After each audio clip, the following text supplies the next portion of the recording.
From the shores of Puget Sound, this is GreenerViews, a unique media resource for information, education, consultation, and fun.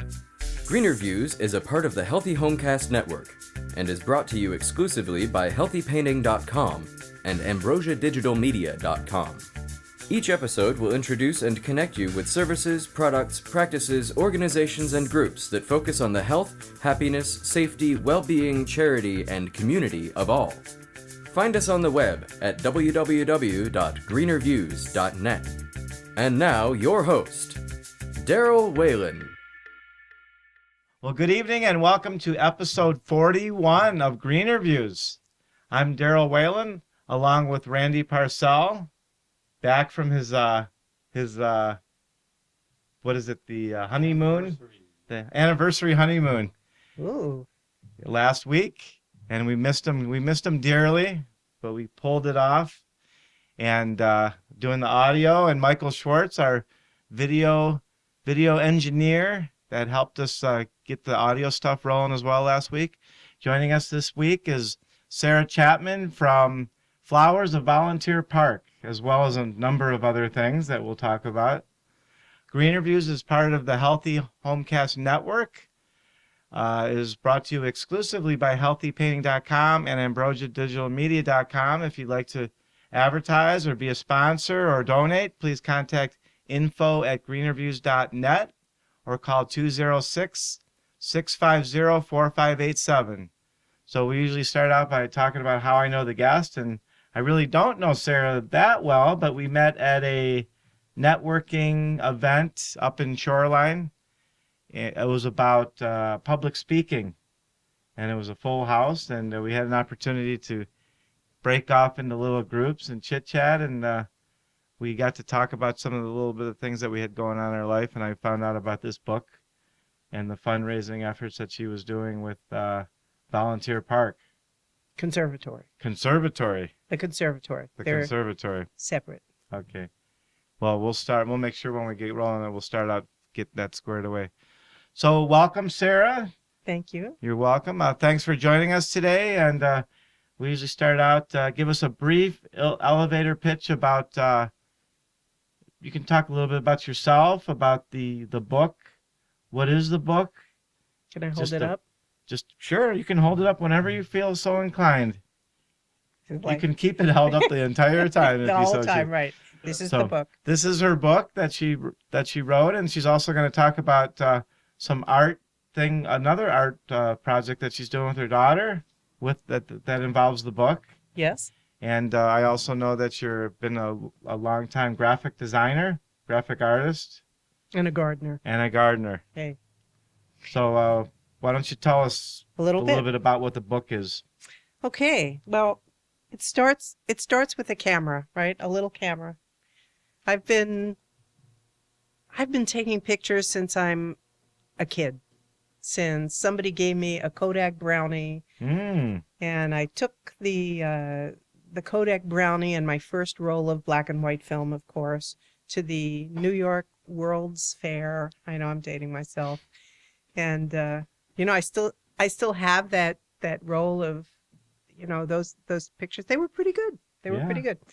And then when I got married young, somebody gave us a single lens reflex camera, and it was the greatest wedding present in the world, because then you have to learn how to use it. So for years I had this little love affair with a camera, and then with digital, you know what happens, right? You start taking a million pictures, but the point is you get a lot better, because anything you do a lot, I really believe in that 10,000 hours thing, that it really does make a difference. So I'm going around, and I like this because it fits in my pocket, so it's always with me. And I go to the conservatory, and it's really nice. And then it's a great place to take out-of-town guests. I don't know if you've ever done that, especially in the winter. It's terrible out. It's beautiful in. So I went there one November with some out-of-town guests, and then 2 weeks later, I had more out-of-town guests. and they like gardening. And I thought, well, I'll take them back to the conservatory. I've seen it. I just saw it, but I thought, well, how bad can it, what what's bad, right? Pretty flowers. So I go there, and it was completely different. As flowers tend to be.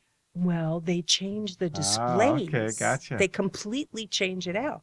Actually, they do that 6 times a year, big changes, but it just so happened to be in that 2-week thing. And I was so blown away at how totally transformed it was that I said, I have to come back here. Mhm. So I start coming back, you start taking all these pictures, and then what do you do with them? What do you do? Like, they sit on your hard drive. Nobody wants to look at 500 pictures of, hyacinths. They don't. But so then, Somebody does. There's a flower nerd out there. oh man, even everybody likes editing, show me your best. So anyway, the idea for a book was born because I looked it up and there was no book at all about the conservatory. Nothing. And I, you get an idea, and sometimes you have to run with it, right, Daryl? Great. So did you become a little bit of a tour guide in the process? I have learned a lot. I certainly have learned more about the conservatory than I ever would have thought. I mean, who knew? I didn't know that the conservatory is run by the Parks Department. And I've learned a lot about city politics and about, all kinds of political things, which I had no idea. How about if you give us a little rundown on the history of the conservatory and what it's all about? Because to be honest with you, I've never been there. Oh my God, you've never been there. Well, How about a little here, Volunteer Park Conservatory 101? I don't know if you can see this, but there's a little picture on the back of my book that shows the outside of the conservatory. Can you get that? And if you send us any kind of link or anything to the actual picture of the conservatory, Michael can put it into the I can do that. video. Perfect. I can do that, but I have a bigger one. What's that? I do that anyway. He does that anyhow, yeah. So the conservatory, and of She course, was very impressed by that, by the way. what was About his fine videograph placing the pictures and the words and stuff in there. yeah. Here's a Oh, that's better a beautiful picture. one, yeah. Here's a better picture, a bigger picture. So it was built 100 years. It opened 100 years ago, and I believe. Happy birthday. Am I tilted? How's that? So this is the centennial year, and the park, Volunteer Park, was made by Olmsted, the same guy that designed Central Park in New York. So it has this special structure, and the conservatory was imported from somewhere. It's like a big kit, right? And they put it up. Of course, the original frame was wood, and that's kind of rotting. So they've renovated a lot of it, but they do need to raise funds to get the last of it. What they've done is make aluminum supports that look just like the wood, so you can't tell. So it's very nice. The thing about the conservatory that's so great is that it's funny. Let me start a different thing. One of the things that they do for their plant collection is when the customs intercepts plants that are what do you call that? Forbidden or illegal? Yeah. Illegal orchids or something. They go to the conservatory, which is so cool. So they have a special source, and of course people donate, and they have 5 houses with bromeliads and palms and ferns and the seasonal house and palm. I don't remember. It's gorgeous. The whole thing it's gorgeous. And you go there and you feel like it's oxygen and it's rejuvenating. It's really thrilling to go there. And you have to go. Flowers and nature are a beautiful thing. So where exactly is it located at? Where is Volunteer Park? Well, thank you for asking. Silly me. It is on Capitol Hill. If to get there, for those Seattleites looking, you go out, get off I-5 at Olive Way, and then go on Broadway to Aloha and turn up there. Go up the hill, that beautiful area of all those gorgeous Is it houses. near the Asian Art Museum? Right next door. Oh, okay. Then I have right been there. next door. I have been there before. That's Yeah. beautiful out there. It's really nice. And most people, when they see it, they say, "Oh, I want my garden to look like that." Well, all you need is a staff like they Yeah. have, right? And Yeah. it And can look that way. Tristan, yeah, one of our past guests is an amazing architect, landscape architect. Oh, uh-huh. Yeah. Yeah, it's the work hours. Yeah. You gotta hire a professional. Well, and then somebody has to actually do it, pull the weeds. And How many people is it? Is it strictly? It's called Volunteer Park. Is that because everybody volunteers up there, or what's the deal? that's a really good question. I do not know why it's called Volunteer Park. Okay, well, you do your homework and you get back with us. I will. But I do know that the conservatory itself has a staff of at least a couple of paid full-time gardeners, and then they have one person who runs the gift shop and coordinates the volunteers. And other than that, they have a lot of volunteers. Yeah. They do. So when we met, I don't even remember, was it probably back in the spring or something? You were talking about that, it's no big surprise that the economy has gotten a little challenging, and that they hadn't normally had the kind of issues around the financial part of the park that they do now. And your efforts were part of, I imagine, a concerted effort on a lot of people's part to raise money for the park. Is that correct? Well, kind of through the back door. My project was conceived independently, but when everything came together, when I found out that there had never been a book about the conservatory at all, and then it was the centennial, and then that they needed to get I think they're trying to raise $3.5 million just for the restoration to finish that part.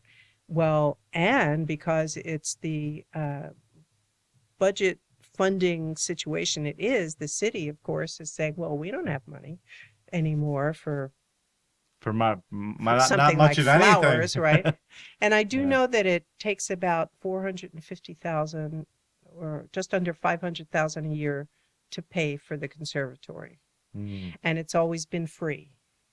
So now everybody's scrambling to figure out, everybody would like it to stay free, but that's not going to happen. Yeah. That's not going to happen. So one of the things that they did at the conservatory, it's so interesting to watch how they're trying to raise money, people who don't really know anything about it, but it's essential.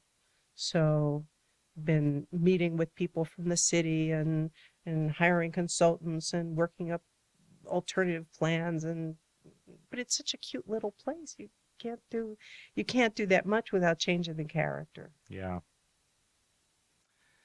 So, what is your background in? You talked about being a graphic artist, and what is your input into the book? Did you write the whole book and you took all the pictures? Did you design the book and the cover and everything? You did everything. Everything. I had so many hats on, my head was hot. It's like first I get this idea for the book, and I figure, well, I could do that because I'm a book designer. I know how to use InDesign and lay out a long document. It's just one of these basic skills. But the thing about working for a project for yourself, especially a big project, is that when you work for a client, especially on a complex project, you always have people to bounce things off of, right? You always have someone to say, well, do you like this font or this font? You present them with two choices and they pick what they like. Well, in this one, it was just me. Mm. That was hard, Daryl. A team of one. A team of one. And this is one of those situations when running things past your friends and saying, so what do you think of this layout? And they say, great. It's not helpful. It's just not helpful.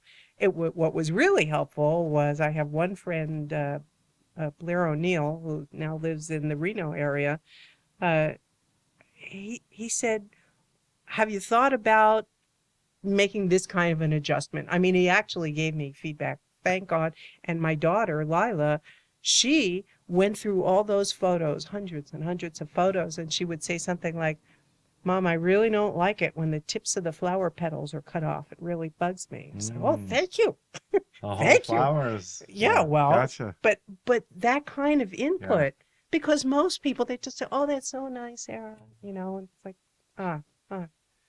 So the project did evolve from being a book designer, but the idea of what's the word?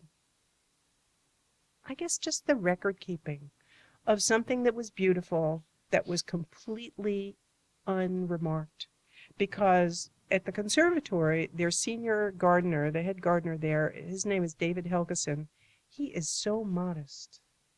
I mean, he does these exquisite works of art, and it is art. Yeah, sure. It really is. They put together these plant combinations of golden grass with dark purple leaves and some lavender, I don't know, whatever it is, and you look and say, oh my God, that's so gorgeous. And then 2 weeks later, it's over, and they just move it out and do something else. Something else. Nobody takes a picture. Nobody makes notes. Nothing. They just do it and change it. I said, that's not right. It's hard to believe in this day and age when people document everything. Everything. And I know, so I moved to Seattle 10 years ago, and I remember seeing, and I know that this is a case where I came from back in Ohio, and like probably anywhere you go, but I know for sure in Seattle, I noticed there was like these little books like all over the place about all the different neighborhoods and everything.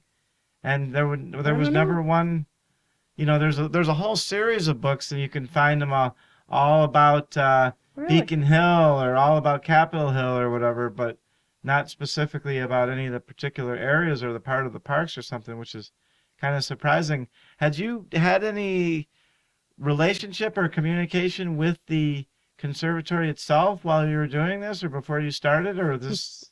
Well, you know, it's funny you asked, because first I dream up the idea. The first idea was, well, I'm going to come back every month and I'm going to take pictures of how it changes, because that was the original idea. Oh my God, it's changing. So I come back, and then I figure right away I better meet somebody in the conservatory. That's a good idea, right? Yeah. So because in my work as a graphic artist, because I'm involved in the Graphic Artists Guild and I'm the president of the local chapter, it helps to talk to people. I mean, I just learn. Always find somebody and talk to them. So anyway, I find the manager of the gift shop, person in the gift shop, and she's very nice, Hope Lassiter.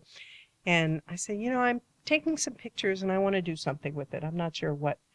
And I said, I was thinking of a calendar, because that's what everybody thinks of. They're nice pictures, and what a great idea. She said, no, don't do that. She just shot it down. I said, why? I said, it'd be great for a calendar. She said, oh, we don't sell too many calendars, really. She said, maybe only like 10 in a year or something like that. And it's like, oh. Not even one a month. Some things, it was, but then I thought about it. And I did a little research, because I learned about calendars that usage is going down. Sure, because it's all in your phone and everything. Yeah, that makes a lot of sense. It does. Yeah. And the older generation likes calendars on the wall. We used to get like 10 calendars a year from different places. It's over. It's over. So it's over in that regard, just the way life is. And then the other thing about calendars that is not apparent is that when you have a window of time to sell it, and that is the fall of the preceding year. And once that window closes, those calendars are the recycle bin. Who's going to buy a calendar for 2012 like now? It's it would be landfill. Kind of silly, they're valued. They're completely valueless. So I thought, nah, it's not so good. You know, I thought, and then the idea occurred to me, a book. And I thought, oh my God. And it was like holding my nose and jumping off a cliff. I swear to God. Book you're going to do. Well, so. Did you have a conversation with them about the book idea? I did. And she thought that could be a good idea. But when I learned that there had never been a book ever, and that nothing, I mean, they had some postcards there. Sure. But and I have a mouse pad. But that's it. That's it. They were very excited. And when I did say that I would donate part of the proceeds to them, so they were very excited, and they have given me a lot of assistance in that. The big assistance that they did was in identifying all the plants for me, because I wanted the book to be not only beautiful but educational. That's right, useful, Yeah, practical. So, and it even has an index, which probably in this lifetime no one will ask you to do an index, but if they do, don't do it. Don't do it. Note to myself. Note don't to do self, an index. Okay. do not do index. They gave me a Word document. It's a few pages long, right? Yeah. It has all the names of the plants and all the page numbers. And of course, there's common names and scientific names. I thought, how hard can it be? Whenever you hear yourself saying that, danger, danger. So I thought, how hard can it be? You alphabetize a list in Word, and there's your index, right? Those scientific names alone will make your head spin, won't they? It took 40 hours. Wow. I kept track. It was at the end. There was no time to hire anybody, and even if there was time, it was such I realized it's such a gigantic job. It would have been thousands of dollars. I couldn't do that, so I just slogged through it. But it's brutal because you have to check, and there's a couple of errors, just one or two tiny errors, because nobody's going to proof it for you. Yeah. I mean, who's going to do that, right? It's like 20 million pieces of data and number and flipping back and forth and making sure everything is spelled right. It's like just to do it and hope that it's right was one of the biggest, painfully. So, but it's done. Most people aren't going to know the difference. Is that botany, flowers? Horticulture. Horticulture. Horticulture. The only and botany. person that you really have to worry about is the super horticultural nerds. Well, yeah. So what I did do in the book, though, here, let me show you this, is that each page has, if it doesn't have a caption, it has these little teeny tiny little letters on it, so that if you're interested, what is this big leaf? There's a key that you can check on the back for That's really neat. in the pink section there, which is separate from the index, which identifies. That's practically a college course you've got there in your hands. This is the plant ID. Yeah. And so, of course, what the conservatory did is give me the technical names of the plants, and it was up to me to make it happen. I believe a lot of people are interested in that kind of stuff. I've been to a lot of groups and that where people just love plants and flowers. It's just the way it is. Well, it's fun if you're browsing through it and you go, this plant's leaves are the size of a dinner plate. I wonder what that is, and you can. So what is, I noticed you had that all sectioned off into months. Is that a reoccurring thing, like annually, or is this kind of like this segment of time, and say a year or two from now, does it rotate kind of the same way by the month, or Yes. relatively close? Yes and no. Okay. Yes and no. In some regards, it's dependent surprisingly on the weather, because even though they do control certain things, they can't control the amount of sunlight because cloudy or sunny, and they can't control the main temperature. And then as a gardener, people know that different years, different things do well. So they have all these support greenhouses down below the conservatory with other gardeners and people who grow. Jeannie Schollmeyer is in charge of that. And what they do for the conservatory, they bring up the best, most beautiful specimens and put them in. Well, some years that could be the Brugmansia, and other years that might be lilies. It might be something different. And not only that, there are some plants, I think they have like some special lily blooming now. It only blooms once every 5 or 8 years. Well, it's blooming now. Wow. So you go there and you see it and it's beautiful, and then you may never see it again. So this is blooming month by month, but it's only that year. Yeah. So that camera that you brought over here, is that the camera you took every one of those pictures with? every single one. And that's a digital camera, Canon. And what about the you talked about, well, first of all, how did you decide which of the pictures to use? Oh man. Because I know you said you had hundreds. You probably had more than hundreds. Well, altogether there were thousands, of Thousands. course. Thousands. So what was the real, before you initially you did it on your own, and then you got a couple people like your daughter and somebody to kind of look at, but initially when you were on your own, what was the process that you were going through to decide? Well, the most important thing for me is that the photo convey feeling. I've seen a lot of photos in my life. I once took a class in photography years ago in New York City, and this is before digital photography, and this teacher said, there are more photographs than any other man-made object in the world. Makes a lot of sense. And I don't know if that's true, Daryl, but it was food for thought, because even then, people had shoeboxes. Yeah. Everybody had a lot of photos. I have a huge box of photos. Right. Yeah. And now, holy Toledo. Yeah. So why I've seen a lot of pictures truly not worth looking at. Yeah. But there are photos that you look at them and they're just, this is great. Yeah. Oh, and I love that feeling. So for me, the first thing is when I was there at the conservatory and I was experiencing, oh my God, that's so gorgeous.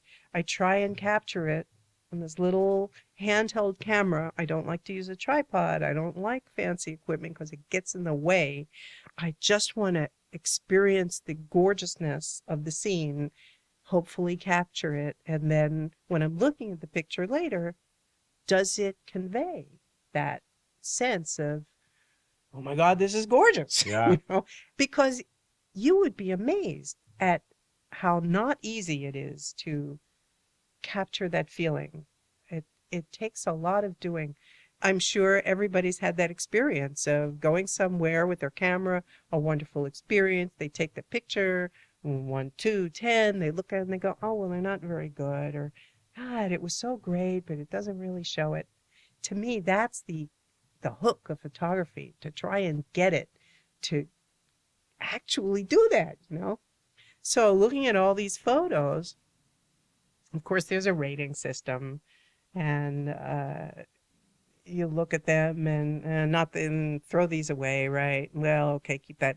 Oh, this one's pretty good. Oh, I love this one. So you look at the 50 or 200. Oh, I love this one for that month, and then you go, I guess we can't have 25 pictures of maidenhair ferns, even though I love them. You have to edit. It's very subjective too, and finding something that's universally appealing is a real. That's right. We're talking a lot about art here, and that itself is an art, is the art of the decision making and the picking. Well, thanks. And of course, then once I got down to the wire there with the book, there were other considerations like, is this? I mean, like the highest. So some flowers are more photogenic than others. Yeah. Believe it or not, some like the shiny ones, the anthuriums, and the other anything with any kind of gloss to it, those photograph beautifully. But the ones that are sort of dull, they have a look of, I don't know, the camera isn't quite good enough yet. They can be absolutely beautiful in person, but on the camera just doesn't lend itself to it. Sure, that makes a lot of sense. Or like Brugmansia, which are these long angel trumpet things, right? And they go like this, and they have these spiky things. Well, in person, they're very graceful, and the forms are very compelling with the tips that curl up and the throat. Well, you take it and they look gross and awkward. I mean, some flowers are just hard. I don't know why. You try and you try. I really want to get one that's worthy of this beautiful. It's hard. So a consideration is you can't have too many of the easy ones that this looks. They all look great, and you kind of have to include some of the signature flowers or some of the more rare and unusual ones. People are going to have a little bit of expectation about what they see when they open up that book. And I mean, it's not a completely comprehensive textbook, but you kind of need to include. It would be like, You can't leave out the You big need, guys. need right? like 10 volumes of it for that. Oh, you got that right. Exactly. So what about we talked about before we got rolling with the show about the computers and the software, the hardware and stuff. What kind of stuff did you have involved with the editing? Are you a Photoshop editor now, or are you an expert in all that stuff? Well, you, of course, with your design business. I wouldn't call myself an expert. Yeah. Photoshop is a giant Ferrari of a program. Yeah. And I used to, see, I've been using it for a long time now, but I remember in the early years, I used to feel so intimidated. I just felt so bad because, and I would go to classes and I would go to seminars and I would read tutorials and I would do this and that. I worked in the job and it was so hard to learn even these basic things, adjusting curves. What the heck is that? And you could study for years in this one Photoshop feature, right? Yeah. How to adjust curves in different situations. So finally, it helped me when I learned that Photoshop is not for any mere mortal to master. It is designed to be used in such a wide application that you're not expected to be able to use every feature, to know what every feature is. These guys are both nodding their head back there. They concur. Right. It's very daunting. Well, I think about that all the time. What do we use, like 10% of our brain? I imagine we probably don't even use 1% of what's capable on Photoshop or our computers in general, right? That's right. That's right. It's a tiny slice. And not only that, there are so many technical issues. Just as an aside, so I used to work as a pre-press manager for a print shop when I lived in Northern California. And working in a business environment for a shop like that, you have to handle other issues. So it was good because you take in files from other people and you learn how to do it right, which is good. Well, a key issue is making sure that you get what you expect in printing. And people see what's on their monitor and they want to have printed results that look like that. And even in the store, of course, we had monitors and so the printed results are supposed to agree. And that's called color calibration, to get the monitor to agree with the Well, this is such a gigantic technical thing. And I read articles and I studied and I didn't read actual whole books, okay, it's true. Yeah. But still, I put a lot of mental effort into it. Yeah. And I said, I cannot understand this. I cannot understand it. Daunting, It is beyond me. Yeah. And I did really well in school. I said, I was kidding. I said, they ought to give a PhD in it. Guess what? They give a PhD in color calibration. Yeah, I believe it.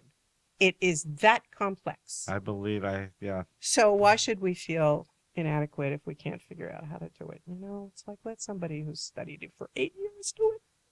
Yeah, I just remember going to the Kinko's and like with all my magazines and stuff and cutting everything up and making the flyers for the bands and stuff that we used to play, and I used to mess around with the enlarging and the lightening and darkening. That's pretty much the extent of my art design work. Yeah. Well, InDesign is the program that all graphic designers use. There used to be competition from Quark, but InDesign has won.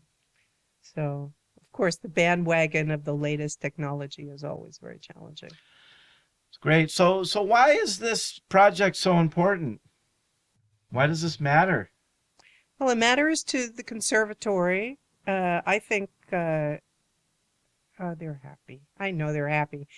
Hopefully, some money will be donated, but such a beautiful treasure for Seattle. It's an icon. And to let it be threatened and then to not even have any kind of record, that was painful for me. Great. So would you say that's the thing that you're most passionate about as it relates to this particular project, or is there something else? My passion is the art part, is the feeling that making the image, and hopefully with the skill and practice I have to make the image so that someone else can see that image either in a book or on my blog, lovethatimage.com/blog. There's a great image on there right now, too. It's a really great one on top, one of my all-time faves.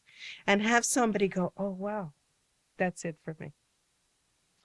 So you've done an interesting thing that we've talked about before the show, that you kind of came full, I don't know if it's necessarily full circle or half circle on this project, where you took the book itself and turned it into a completely different type of art project with your daughter. Thank you for. Why don't you tell us about that a little bit? Oh, that is a fun story. So, well, I love it because I've got something to relay with you about that when you're done. It is a fun story. So, before I tell you that story, let me say that making a book is one thing, publishing a book is one thing, selling a book is something else. It's just like the difference between being an artist and learning how to use hardware and software. It's completely different skill set. So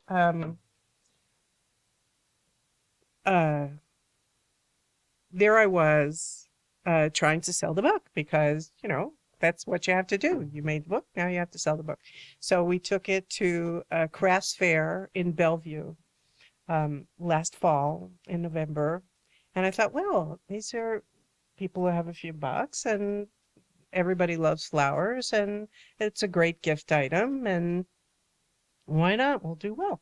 So, of course, selling a book one-on-one is one thing, but at a table at a big event like that is kind of something else. You have to have the right display, which I don't think we really had. So we have these stacks of books, and it was really odd. People would walk up to the table and go, so what is this? What are you selling? I'm thinking, are you a moron? I'm from New York. I'm sorry. I feel. That'll sell the book. How could you not know? But so some nice lady later, I said, how can they not know? She said, well, maybe you're selling like timeshares or something. I mean, I don't know. Yeah. Insurance. Well, that's because marketing itself is an art. It is.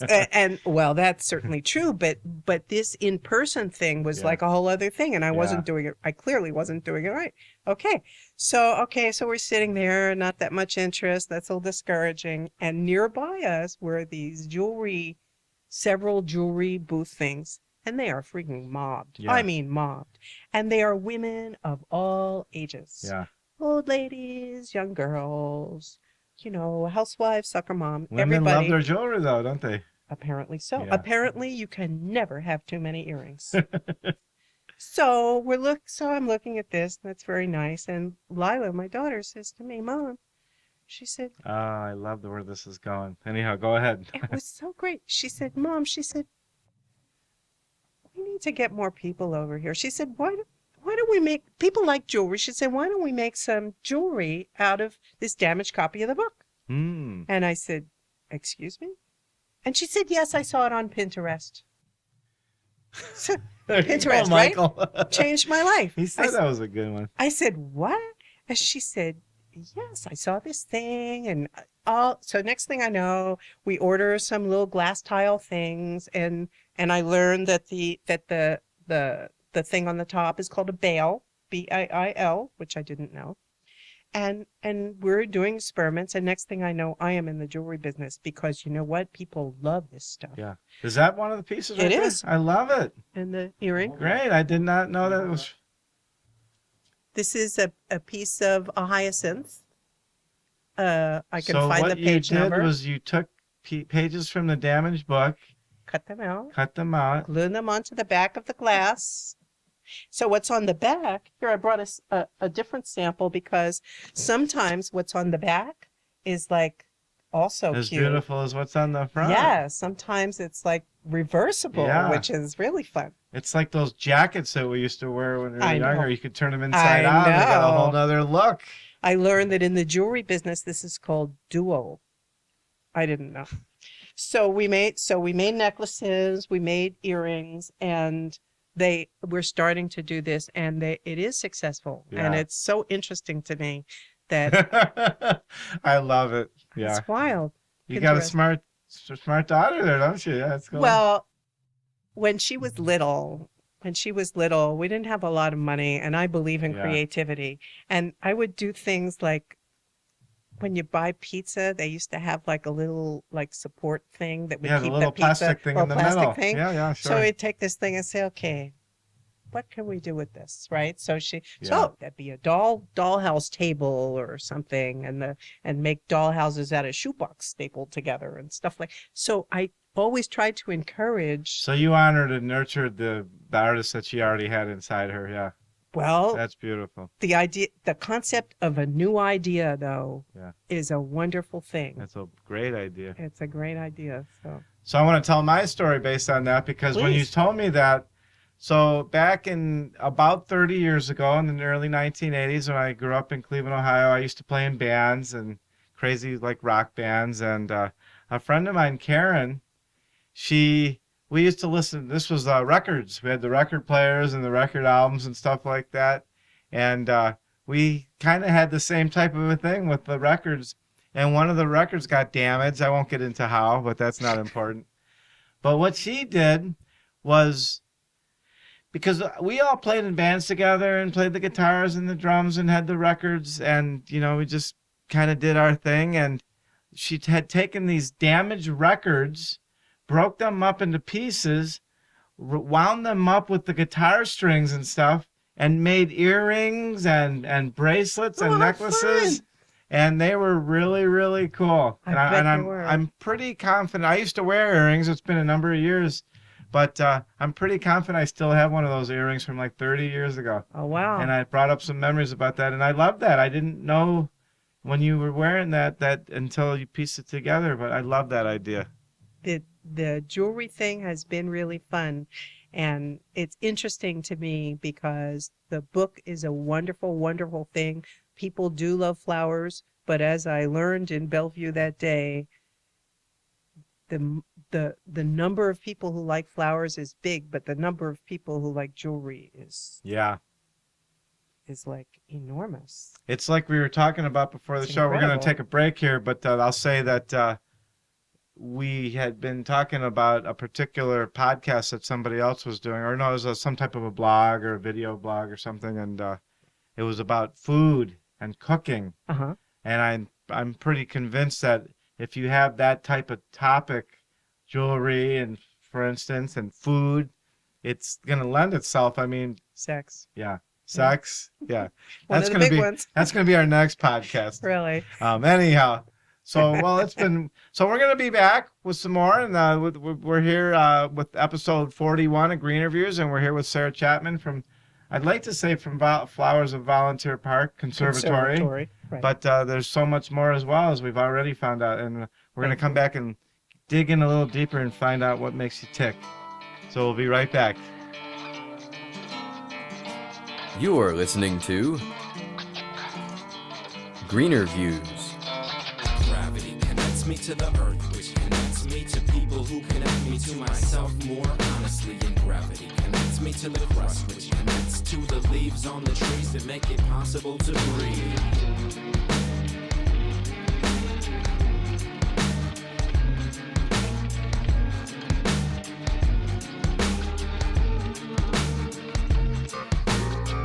Came to rest on the minefield, blessed with naive mind shield, like a helmet. They would tell us that we don't know how we feel or how to connect with other people on the planet. Oh, if we only knew the power in each blue, disillusion little. In the vision of one resides all, destroy the individual, for this is critical. The self ain't everything, has to grasp, to cling, to mask material vastly shipwrecked beings. At last, release the greed amassed with capitalist tasks and contact. The mass communication is all we have and dwindling fast. Welcome back to episode 41 of GreenerViews. We're here with Sara Chapman from Volunteer Park Flowers Conservatory. Close You enough. take those words and shuffle them around, you'll get what it's all about. And so we wanted to bring up one little thing before we get into the next part about the equipment and the camera. What do you want to say about that? Well, thanks, Daryl. What I wanted to say about that is I want to encourage people to take the photos they want to take. even if, as one photographer, Julianne Cost, said, even if it's only pictures of flowers in your backyard. When she said that, I cringed. Oh, God. She said, keep taking them because you get better. And the point that I want to make is not just take what you feel like taking, whether it's laundry or, whatever it is, but do not feel that you need an $8,000 camera to take a good photo. And a lot of times in the world of photography, men don't take this personally, but it's kind of a boys' club. And the boys like their toys. Yeah. And they like the newest gadgets. And it's like, that's the only good camera, is the newest camera with all the features. That is so cool. And you look at this camera and you can't figure it out. And it's heavy and it's big and it's complicated. And even the little screens give you a headache. That's not what a good photo is about. So I'd like to say, do not be daunted by a fancy camera, but learn to use the auto setting and the macro setting, the little flower, symbol on your camera, and work with it, master those, and then maybe learn one new feature a week on your camera, and you will become as good or better a photographer as the people who have the camera bag that is giving them a sprained back. So. I completely agree. I have a relatively inexpensive camera that's older that I bought off online, and to be honest with you, I just want to be able to zoom it in and out and to push the button. And if it gets into the complicated stuff, when it doesn't start giving me the pictures that I like, I just get another camera. That's right. So you were talking about, even if it's just flowers in your backyard, I think they probably told, was it Ansel Adams that used to draw the flowers and stuff? Did they give him a hard time?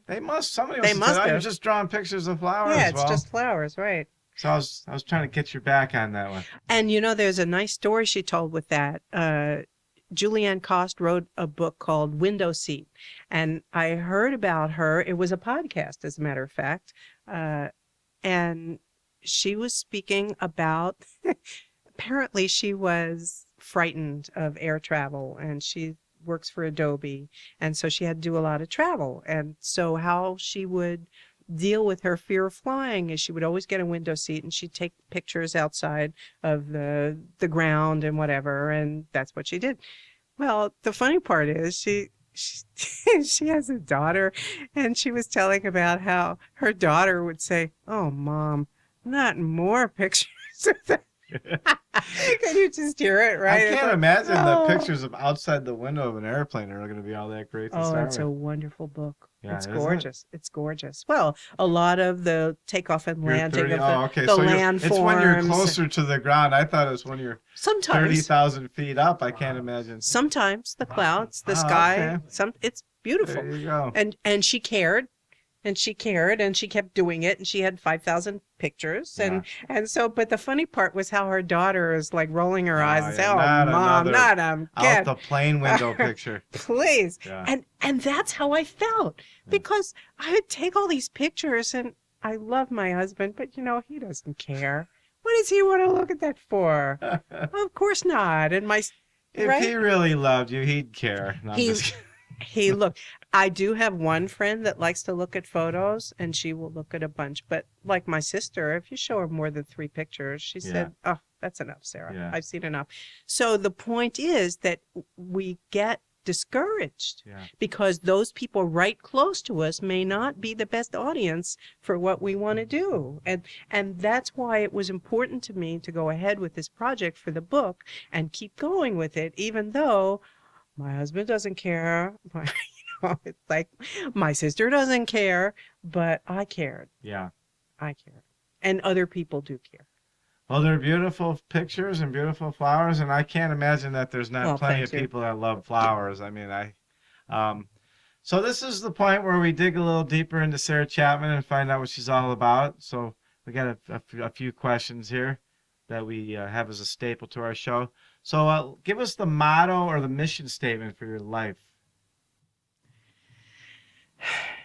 Well, my first motto was perseverance furthers. That was my very first motto. But I think, and then in the hippie era, it was more like love is the answer. But then life got complicated, and that has like a second part. If the answer isn't more love, it's scheduling. And that is my own, and it's true. Yeah. If you can solve any problem with those two approaches, Yeah. either a more open heart or just make it work in your calendar. Just put it, because really that's what most people complain about, right? I can't do this and I can't figure out that. And how am I ever going to do that? It's like, just schedule it. So love still is the answer, but good organization helps as well. It does. Great. So who or what has had the greatest influence on your life so far? You know, now I'm 63 years old. There's a lot of influences. Well, give us one or two. Whatever comes to mind. Well, Eastern thought, if we could start with the most spiritual.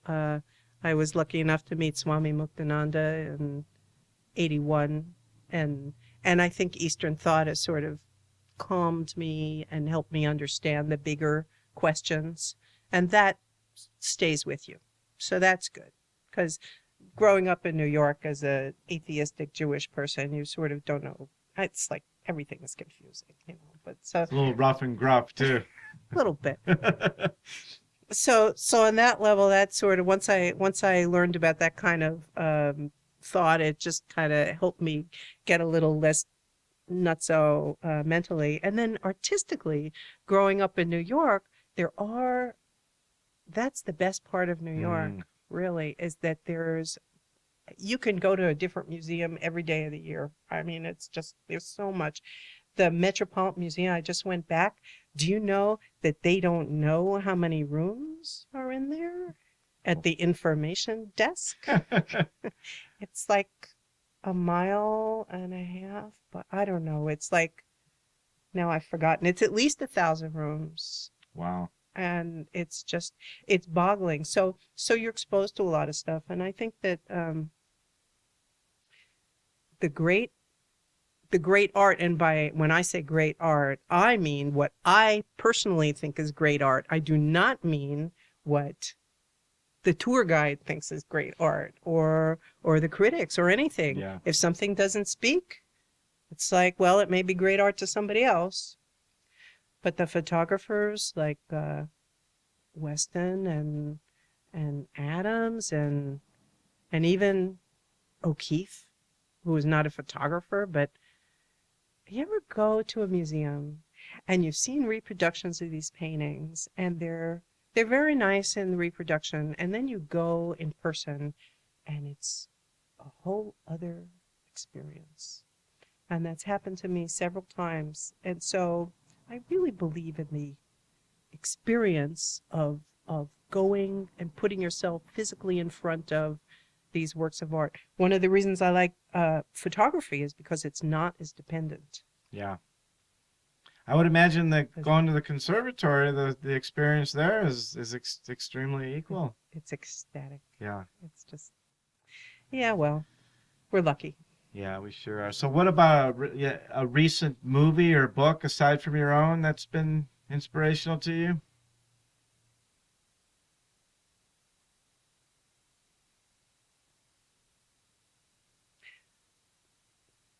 The last movie that I remember that I loved was The King's Speech. Oh, I've heard a lot of good things about it. I've never seen it. I loved that movie. It was all in balance. It had a quirky guy playing the doctor who helps the king, who I'd just seen the night before as the captain in the Johnny Depp pirate movies. So there's an actor with range for you. But I don't watch television. I don't have time to see a lot of movies, and I don't know why I can't remember the last book I read, but I do read books. But what's the last book you read that was good? It's a book that I'm reading right now. It's called Speciesism. It's about the whole idea about the hierarchy of species, and that we think as human beings that we're better than animals and that we're like more advanced and greater just because we can walk and talk and write books and have podcasts and stuff. But the truth of the matter is, in the circle of things, in the course of things, that no one species is better or has any dominion over another. What a hippie you are. I've been told that from one of my extremely conservative friends. I know. Tree hugger and proud, right? Yeah. So, what's one thing that most anyone can do to have a positive impact in the world? Wow, what a question.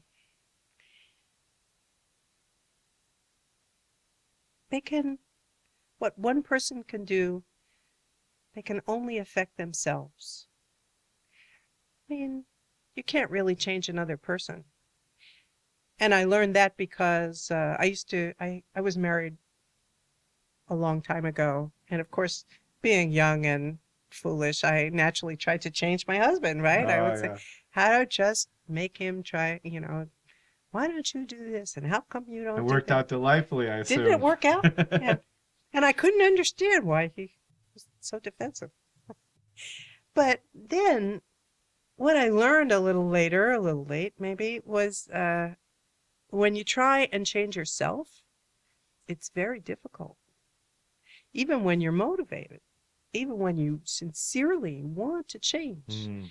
And when I learned and I really understood how hard that is to actually change yourself, I realized it's completely hopeless to try and change anybody else.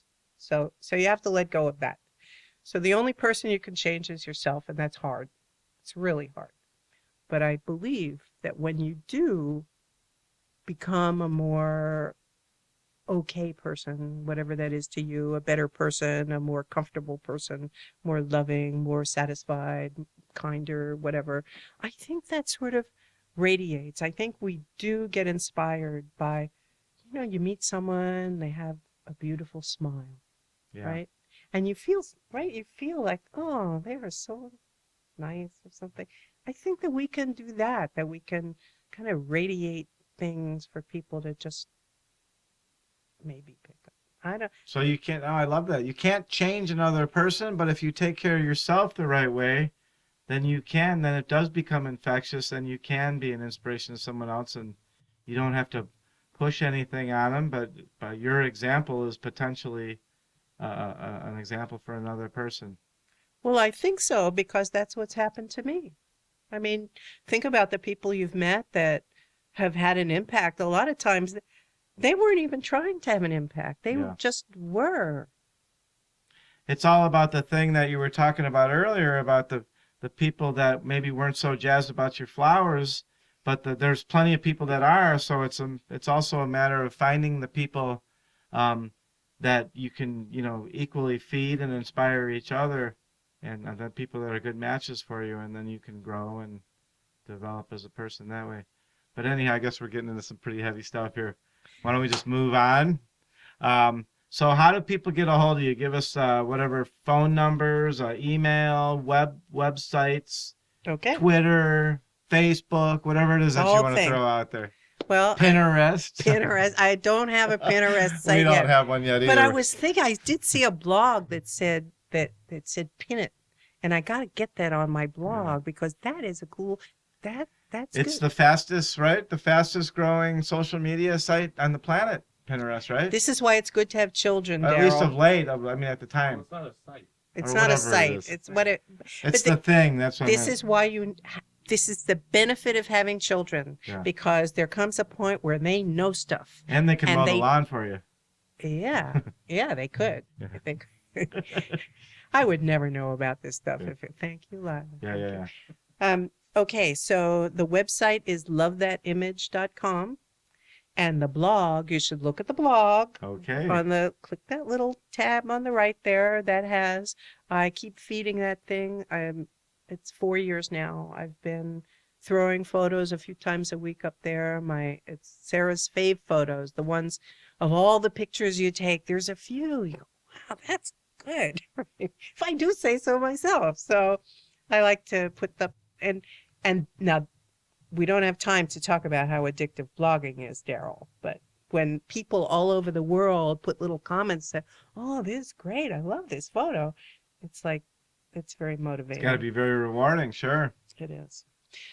Phone number, you can reach me at 206-439-3337. You can reach me by email, Sara, that's S-A-R-A, at lovethatimage.com. And you want to spell Chapman too for us? C-H-A-P as in Peter, M-A-N. Great. So upcoming events. Oh, thank you, Daryl. What we have, the conservatory is having their big centennial celebration on Sunday, August 12th. Victorian Day. That sounds so noble. You got that zoomed in there? Croquet tournament. I love it. Yes, my husband is going to be one of the croquet officials. Yeah, I grew up in Ohio, so croquet and badminton and horseshoes, that's pretty much how I spent my youth. They're also going to have a Sousa lawn band. darts? I mean, I'm sorry. No lawn darts, but a barbershop quartet, a Sousa band, horse and carriage rides, a vintage... That's unfortunate, but anyhow, go Well, ahead. for the horse. Exactly. Well, maybe he likes it. A vintage fire truck, a large wheel bicyclist. Sweet. I know, and all kinds of stuff. People are encouraged to come in costume. There will be a costume prize. And at 5, I think it's at 5 o'clock, they're having a champagne and birthday cake, a toast thing. That sounds like fun. Yeah. I love barbershop quartets. Oh, really? Yeah, they're one of my things. Okay. If everyone was wondering out there what one of my things are, you can chalk up barbershop quartets. Add it up. And I will be there signing books. Great. Also.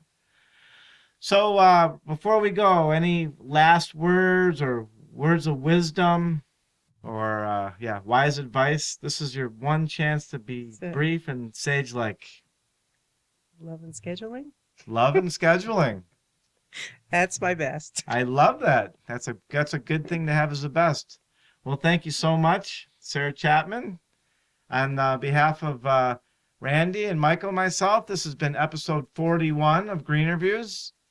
And if you'd like to advertise or be a sponsor or donate or send any kind of feedback about the guests or any potential guests or topics or ideas for the future, please email us at info@greenerviews.net, or you can call 206-650-4587. I almost forgot the phone number there.